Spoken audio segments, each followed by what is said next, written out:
Bienvenue à toi, là on est dans le salon de mon appartement, il fait 80 mètres carrés, je rénove tout moi-même avec l'objectif de faire au moins 50 000 € de plus-value. Dans cette vidéo, je vais te partager tout, je vais te partager où j'en suis aujourd'hui, d'où on part, toutes les étapes qu'on a passées et on va aussi mettre à plat tous les chiffres de l'appartement. Puisque pour rappel, j'ai quand même tout quitté, j'ai quitté mon travail, j'ai quitté l'île de la Réunion pour acheter un appartement en Normandie, proche de ma famille, rénover l'appartement et justement, je vais vivre avec la plus-value que je suis en train de faire actuellement. Donc, on va faire le calcul si tout ça est rentable. Donc, un peu de contexte, il faut savoir que moi, j'étais ingénieur en CDI à 2800 € net par mois à La Réunion. Donc, il faut savoir que c'était un très bon salaire puisqu'à La Réunion, on est un peu moins bien payé qu'en métropole. Et en plus de ça, c'est l'île de La Réunion, donc j'avais les plages, le soleil toute l'année, les randonnées paradisiaques, etc. Et j'ai décidé d'échanger ça contre la Normandie, la pluie, les vaches et la pluie même en été, enfin bon bref. Et pour couronner le tout, d'échanger une vie en bureau avec mon bureau où j'avais la vue sur la mer contre un appartement en ruine où il y a tout à casser, la poussière plein la gueule toute la journée. Alors on pourrait se demander pourquoi tu as pris cette décision qui sur le papier paraît un peu débile, en tout cas à court terme. Et il y a 3 choses qui font que j'ai pris cette décision. La première, c'est que j'ai toujours aimé l'immobilier depuis que j'ai 16 ans, depuis que YouTube existe et que je regarde YouTube. Je regarde des vidéos sur l'immobilier, je me forme sur l'immobilier. Yann Darwin, je regardais ses toutes premières vidéos et je le suis toujours aujourd'hui, mais bon bref. Une petite passion qui s'est développée à côté, j'ai toujours adoré ça. Et justement, à La Réunion, dès que j'ai eu mon CDI, j'ai acheté un appartement que j'ai modifié un petit peu. Je l'ai transformé d'un T3 à un T4, je l'ai mis en colocation, j'avais une très bonne rentabilité. Et en plus de ça, en repartant de La Réunion, je l'ai revendu et je me suis fait une plus-value d'environ 25 000 €. Ce qui est plutôt pas mal. Pour ceux qui suivent un petit peu, vous allez voir qu'on a énormément avancé sur l'appartement. Vous n'êtes pas prêts du tout, j'ai beaucoup travaillé pendant les fêtes. Il n'y a pas vraiment eu de vacances, même si j'ai pris des jours de repos pour le 25, le 26, les trucs comme ça. Et que je suis parti au ski avec mes potes et ça, c'était extrêmement cool et ça m'a vraiment permis de me déconnecter. Le problème que quand tu es dans un gros chantier comme ça et que tu y passes vraiment, c'est que c'est ton activité principale, même quand c'est pas ton activité principale d'ailleurs, tu es en permanence en train de réfléchir, etc. D'ailleurs, je réfléchis en permanence, mais j'ai quand même beaucoup de mal à anticiper. Je suis pas encore le meilleur là-dessus, mais c'est normal, c'est le premier. Et là, partir une semaine au ski, je sais pas comment c'était magique. J'ai pensé à aucun moment j'ai pensé à la rénovation. Donc, ça fait du bien, mais le retour est d'autant plus dur. Allez, je te fais voir où est-ce qu'on en est. Et d'ailleurs, j'ai une petite surprise. T'es pas prêt, tu vas me prendre un peu pour un fou. Deuxième raison, c'est que j'ai toujours aimé le challenge et j'ai besoin de me challenger dans la vie et d'avoir des gros challenges. Le premier gros challenge que j'ai eu, justement, c'était cet appartement sans l'aide de personne, puisque moi, à La Réunion, j'étais tout seul, il n'y avait pas mon père, il n'y avait personne. Donc, j'ai acheté un appartement, j'ai fait les travaux. Je l'ai mis en location, la fiscalité, tout ça, je l'ai fait tout seul, donc j'ai tout appris tout seul et c'était un vrai challenge quand même quand tu as 23 ans. T'as beau être serein, quand tu mets 130 000 € sur la table, il faut quand même pas avoir peur et c'est un vrai challenge.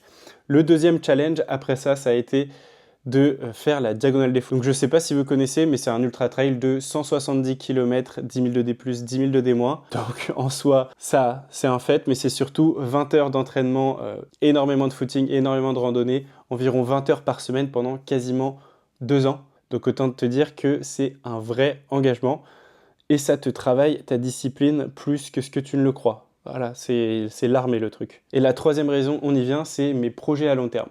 Donc oui, à court terme, c'est une décision qui peut paraître débile, puisque tu perds tout, énormément d'avantages. Vivre à La Réunion, être en vacances tous les week-ends, c'est incroyable. Mais à long terme, je sais que je ne veux pas travailler en tant qu'ingénieur, en tout cas dans des bureaux, toute ma vie, pour quelqu'un d'autre. Ce que je veux faire, c'est travailler pour moi et sûrement travailler dans l'immobilier, qui est une de mes passions, sûrement en marchand de biens. Et le meilleur moyen de me former est de comprendre exactement comment ça fonctionne de l'intérieur, une opération, comment ça fonctionne les travaux. C'était pas d'acheter une formation à 10 000 balles, comme on peut le voir, mais c'était de réellement le faire par moi-même. Donc prendre mes petites mains, mon petit cerveau et réfléchir à comment tu fais les travaux, comment tu organises un chantier, etc. Bon, donc ça, aujourd'hui, oui, j'ai la tête pleine de poussière, je fais des travails qu'on pourrait dire ingrats de quelqu'un qui n'a pas fait d'études. Malheureusement, c'est un peu le cas, c'est comme ça qu'on voit les choses aujourd'hui. mais ça va aussi me permettre de déléguer beaucoup plus facilement, de comprendre ce que je délègue, d'avoir déjà fait ce que je délègue, même si c'est pas aussi poussé, eh bien au moins j'aurai une compréhension réelle de la chose. Et c'est hyper important pour mon futur. Alors là, on se retrouve dans le salon. Gros changement dans le salon puisque toute l'électricité a été faite et que j'ai changé de porte. On est sur une porte que j'ai achetée, que j'ai posée moi-même avec mon père, mais on est sur une porte assez qualitative qui coûte quand même 1300 balles sans la pose. Donc autant te dire que voilà. Dans le salon, là, je viens actuellement de finir tout l'enduit, la rectification, etc. avant peinture. Donc je suis quasiment prêt à peindre dans le salon et ça c'est vraiment cool. Parce que autant dire que l'enduit, c'est très long. Là sur 80 mètres carrés, j'étais pas prêt. Je vais te faire voir des images du salon, comment il était avant, pour que tu puisses faire une petite comparaison. Ça fait longtemps que j'ai fait ça et je trouvais ça intéressant de le faire. Donc avant, quand on rentrait dans l'appartement, on avait un couloir et on avait la première pièce sur la droite qui est le salon d'aujourd'hui. Donc là, on peut voir la poutre avec la peinture, toute la peinture. Là, j'ai dû me galérer à toutes les fausses cloisons, j'ai tout enlevé. L'enduit qui est sur le mur du fond, la cheminée, j'ai enlevé aussi. Donc il y a eu énormément de démolitions. Ça a été quasiment 3 mois du projet. Là, la cloison qui est au fond, là, on le voit bien, c'est justement le couloir qui est derrière. La cloison a été toute pourrie, je l'ai enlevée en 2 secondes. C'était une fausse cloison. Et là, on a le plancher que j'ai fini par cacher, mais le plancher du dessus. Dans la cuisine, eh bien, c'est un peu le bordel. C'est là où je stocke tout pour l'instant. Dans la cuisine, j'ai fait une première sous-couche avec mes potes qui sont venus m'aider pendant un week-end. Bon, pour la cuisine, avant, ça avait vraiment rien à voir. Là, comme tu peux le voir, on avait un toilette qui était ici en plein milieu. On ne sait pas trop ce qu'il vient faire. Là, on avait un micmac de poutres qui nous empêche de faire un petit peu ce qu'on veut. Donc tout ça, il a fallu que je réaménage, que je réfléchisse, que je renforce. Et ici, on se retrouve dans la cuisine. Enfin, je sais pas ce que c'était à l'époque, mais la seule chose que j'ai faite, moi, c'est casser la pièce qui est au fond, là, qu'on va rentrer dedans. Casser cette partie à gauche pour récupérer une grande ouverture et essayer de récupérer cet espace dans la cuisine. Dans le couloir, ici, tout est prêt à peindre aussi, c'est pas encore fait. Normalement, ma sœur devrait venir m'aider à le faire. Ici, pareil, on a le toilette qui est prêt à peindre. Ici, on a dans la salle de bain, première couche de peinture qui a été faite aussi. Et qui est notre prochaine étape, ça va être de poser le carrelage. Je vais te faire voir, je l'ai récupéré. À titre de comparaison, voilà à quoi ressemblait la salle de bain avant. Attention, tu vas être choqué, elle était vraiment énorme. Elle prenait beaucoup de place dans ce grand appartement. Voilà la salle de bain avec une baignoire hyper lourde. Donc pour la descente, c'était un vrai challenge. Ah oui, d'ailleurs, je ne sais pas si tu as pu le remarquer dans le salon tout à l'heure, mais j'ai poncer mes parquets. Donc ici, je sais pas si je le garde. J'ai pas fini de le poncer puisque justement, j'étais pas sûr de le garder et j'avais pas le temps de tout faire, donc voilà. En gros, dis-moi ce que t'en penses dans les commentaires, mais j'ai des crevasses comme ça. Je pense que c'était une pièce d'eau et du coup, le parquet est vachement abîmé et ça me fait des bords un peu arrondis, etc. Ici, il y a pas mal de galeries. Donc dis-moi ce que t'en penses en commentaire. Honnêtement, je sais pas. Soit je le ponce, je reloue la machine une journée, ça me coûte 60 balles et je refais un parquet massif propre, je sais pas. Soit j'achète du parquet, mais ça me fait quand même 20 mètres carrés. Et d'ailleurs, j'ai un autre truc qui m'a saoulé quand j'ai fait le truc, c'est que j'ai commencé à tester mon parquet et ici, il a pété. Et j'ai bien le seum, puisque dans le couloir, il était assez propre et j'aurais aimé le garder. Mais bon, pas grave, là pour l'instant, c'est la seule surprise. Pour l'instant, c'est les 2 seules surprises que j'ai dans mes prévisions sur les travaux, donc on va quand même pas se plaindre. Et je te garde en surprise, j'ai même 2 pièces où j'ai réussi à très bien récupérer le parquet. Et d'ailleurs, c'est la surprise que je disais que t'allais me prendre pour un fou. Donc je te fais voir après. Ici, du coup, on est dans la dernière pièce. Donc, salle d'eau, douche, toilette, petit meuble. Et dans cette pièce-là, d'ailleurs, on a aussi fait la sous-couche. Là, la dernière pièce que je viens de te faire voir, c'est la suite parentale. J'ai pas très bien expliqué, mais en gros, à droite, quand tu rentres, tu as une partie chambre et à gauche, tu as la partie pièce d'eau. Et voilà à quoi ça ressemblait avant. Et je vais aussi te mettre les paroles puisque j'ai très bien expliqué à l'époque ce que je voulais faire et c'est clairement ce que j'ai fait. Dans la dernière pièce qui sera du coup une salle de bain au fond normalement. Et j'aimerais bien ici, on va virer ça et voir ce qui est possible de faire. Mais ici faire une ouverture pour faire une porte tout simplement et que la porte elle donne dans la chambre qui sera ici avec une salle de bain au fond. Ici tu peux voir le carrelage qui va être la prochaine étape de la salle de bain comme je te disais tout à l'heure. Donc j'ai opté pour un travertin au sol et au mur, un travertin de taille différente pour le sol. Donc ça va être un peu galère à poser, mais je suis content parce que franchement je trouve que les pierres sont belles. Seul problème, c'est que les teintes sont très différentes et vu que j'ai un cerveau très carré, etc., je vais essayer de faire un faux aléatoire. Enfin, je ne sais pas trop comment je vais faire quand je vais poser le carrelage. Le but, c'est de faire de l'aléatoire. Mais attention, on va rentrer dans le royaume du chef. Tu m'en veux pas, c'est le bordel. Donc, ma chambre. Voilà, un petit chauffage parce qu'il caille sa mère. Et je me suis fait une petite chambre. Donc ça peut paraître tout bête, mais ça me fait économiser pas mal d'argent. Regarde le parquet ici, comment j'ai réussi à l'avoir. Je suis vraiment satisfait. Il est vraiment propre. Bah ça c'est cool. J'aurais aimé pouvoir l'avoir comme ça dans la deuxième chambre, mais c'est pas du tout le cas. Donc c'est un peu chiant. Donc pareil, dans cette pièce-là, dans la chambre, on a peint quasiment partout sauf au plafond. La première couche, on a poncé le parquet. Donc on va dire qu'il reste les finitions, donc deuxième couche de peinture et finition. Et pour mon château où je vis d'ailleurs aujourd'hui, je t'expliquerai un petit peu après, mais t'inquiète pas, je ne vis pas 7 jours sur 7 sans prendre de douche, je t'expliquerai un peu mon train de vie après. La chambre où je vis, pareil, je l'ai très bien expliqué, donc je vais te mettre un extrait d'une de mes premières vidéos. L'idée c'est de faire une chambre ici, avec un couloir qui va venir être décalé ici du coup, avec une ouverture vers derrière. Et une salle de bain qui sera plus grande et qui viendra plus vers nous. Pour finir, là, tu vois que j'ai mis un angle où on est plus vers la chambre, donc tu vas reconnaître les formes. Il y avait une grosse cheminée, celle-là, je l'ai cassée et je l'ai récupérée. J'aimerais pouvoir la mettre dans le salon, donc je l'ai récupérée. Il va falloir un petit peu la rénover puisqu'elle a quelques petits impacts. Mais pareil, tout ça quand tu as des cheminées à casser, donc il faut que ce soit cassé en haut, on casse pas une cheminée si tu as le conduit au-dessus, sinon tu vas avoir un sacré souci. Pareil, mais ça fait une tonne de gravats. Et quand il faut tout descendre du deuxième étage à la main, au sac, à gravats, donc je m'étais mis une poulie, etc. quand même, mais il n'y a pas de tuyau avec une benne en bas parce que tu peux pas benner à la déchetterie. Bref, plein de choses qui font qu'il n'y a rien de fait pour que les particuliers puissent aller vite. Donc là, c'est tu te démerdes et tu perds du temps et de l'épuisement.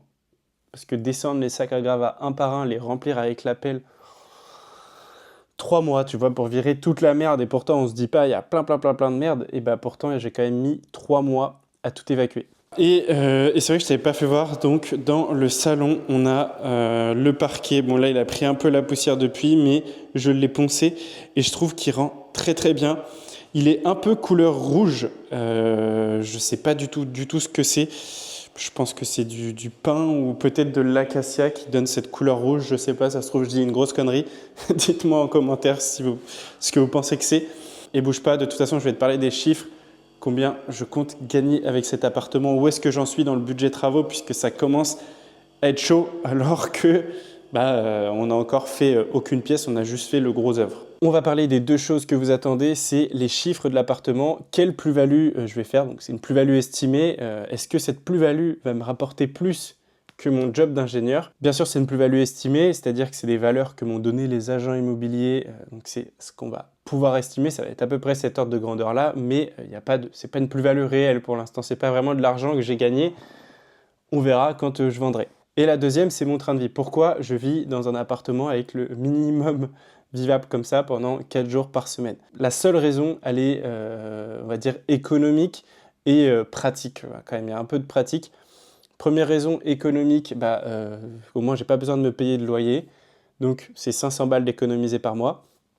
Sachant qu'aujourd'hui, moi, j'ai très peu de revenus, ce qui veut dire que ce que je dépense, c'est la plus-value que je vais faire. Et concrètement, moi, mon objectif, c'est de lancer mon activité de marchand de biens.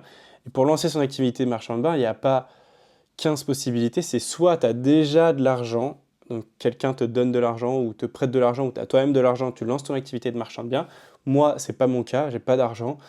Personne ne peut m'en prêter sans avoir un background derrière, sans avoir de l'expérience. Tout comme la banque ne te prêtera pas pour des opérations de marchand de biens si tu n'en as jamais fait avec ton propre argent. Donc, il faut le faire par soi-même et avec son argent. Donc là, mon objectif, c'est de créer cette enveloppe qui va me permettre de lancer mon activité. Donc, plus j'économise, moins je dépense, plus je me crée une grosse enveloppe et plus je vais pouvoir lancer tôt mon activité de marchand de biens et déléguer un maximum de choses. Donc pour te résumer un peu ma semaine, mon train de vie, c'est le lundi matin, je prends le train, j'arrive de Paris, je suis à Rouen, mon appartement il est juste à côté de la gare. J'arrive, je me change, je travaille jusqu'au lundi soir 20h. J'ai pas de connexion internet, donc aucun moment je me dis je vais regarder des vidéos YouTube, Instagram, etc.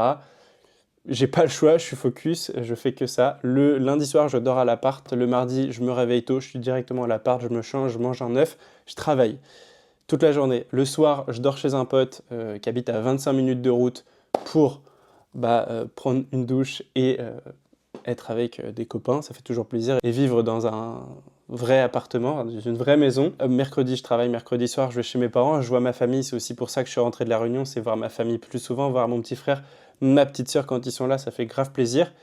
Et le jeudi, je travaille, jeudi soir, je reprends le train direction Paris pour passer le week-end avec ma copine et faire un petit peu de freelance, ce qui me permet de gagner un peu d'argent pour rentrer dans mes peu de frais que j'ai. Donc les chiffres de l'appartement. C'est un appartement que j'ai acheté 160 000 € avec une place de parking 80 mètres carrés en centre-ville, ultra-centre de Rouen. Donc vraiment très très bien placé, un des endroits les plus cotés au mètre carré. Ce qui nous donne avec frais de notaire, vu que je l'ai acheté en perso, 175 000 €. Pour le budget travaux, j'avais prévu 50 000 €, dont 20 000 € pour les fenêtres. Et en fait, j'ai réussi à diviser par deux le budget travaux pour les fenêtres. Et donc ça fait grave plaisir. D'ailleurs, pour tous ceux qui ont besoin de changer leurs fenêtres et qui veulent des prix ultra compétitifs pour une super qualité, je vous mets un lien en description, ou vous m'envoyez un message, je vous mets un lien en description. Je vous mets en lien avec mon fournisseur qui est en Pologne directement, il parle français, donc ne vous inquiétez pas. Et ceux qui sont sur Paris, hésitez encore moins puisque je peux vous trouver des poseurs. Donc voilà, le lien est en description. Donc j'avais prévu 50 000, au final je me suis versé que 40 000 puisque j'ai réussi à diviser par deux le budget fenêtre. Et aujourd'hui on en est à, alors je vais vous faire voir ça directement, il nous reste 14 000 €. 14 000 €, enfin quasi, ouais, 14 500 €, sachant que j'ai acheté tout ce qu'il me faut pour une salle de bain. Donc il me reste une salle de bain, une cuisine, plus toutes les finitions. Tout le gros œuvre est terminé. Normalement, on devrait réussir à très bien rentrer dans nos frais si je n'abuse pas sur la qualité de la cuisine, mais on va essayer de faire un truc beau mais pas très cher. Donc on arrive à 175 plus 40 000, ce qui nous fait 215 000. Alors le prix de revente estimé par les différents agents immobiliers que j'ai pu voir, c'est 290 000 €. Donc 290 000 € moins 215 000, hop, ça nous ferait environ 75 000 € de plus-value. Et si je regarde 2800 € net fois 12, en un an, je faisais 33 000 €. Ce qui fait que je devrais, si je vends à ce prix-là et que je ne dépasse pas le budget travaux, je devrais faire quasiment 2 fois le salaire que ce que je faisais avant. Et donc ça, c'est plutôt pas mal. D'ailleurs, si c'est quelque chose que tu aimerais faire, envoie-moi un message. En vrai, moi, je suis carrément chaud pour en parler et d'aider des gens qui veulent se lancer dans des projets comme ça. C'est toujours cool d'avoir des personnes qui font un peu pareil. Et puis merci à toi d'avoir regardé jusqu'ici. Si tu as apprécié la vidéo et le contenu, n'hésite pas à me donner de la force en mettant un commentaire, en partageant, mettant un like, plein de choses comme ça. Et on se retrouve pour une prochaine vidéo pour un nouvel état des lieux.